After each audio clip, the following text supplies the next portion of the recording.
Stories. আজকে আমি বলবো আমাদের ম্যাথ টিচারের কথা। তিনি হঠাৎ আমাদের ক্লাস এসেই তিনি তার কাজ করলেন। এই বলদ পাগল ছাগল কুত্তার বাচ্চা শুয়োরের বাচ্চা বলদ মাথা নষ্ট পাগলা ছাগলা বলদের বাচ্চা ক্লাস। এবারে ছেলেগুলো আগের বার থেকে অনেক ফালতু অনেক ফালতু। হ্যাঁ একদম ফালতু একদম। সারাদিন সাইড টক করে সারাদিন বড় বড় বড় বড় পচর পচর কচর কচর একদম ফালতু ক্লাস হলো একদম ফালতু এটা ক্লাসটা। তোমরা চুপ থাকতে পারো না, সবাই চুপ থাকো। আমি কিছু বুঝলাম না, আপনি আসলেন মাত্র এত কথা কেন বলছেন? আপনি কি আমাদের 1 ঘন্টা পড়াচ্ছেন না 5 ঘন্টা পড়াচ্ছেন? আপনি আসছেন যে তো 1 সেকেন্ড হচ্ছে। এটাকে বলে শুধু শুধু রাগ দেখানো।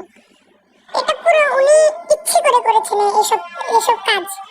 আমি আমার খালাতো ভাই ফুফাতো ভাই সবার থেকে বেটে, মানে একদম খাটো টাইপের, কিন্তু আমার থেকেও খাটো মানুষকে আমি প্রথমবার দেখলাম। তিনি হলো আমাদের টিচার।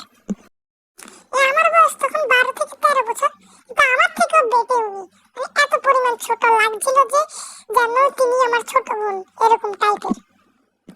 তো গাইস, আজকের জন্য এতটুকুই।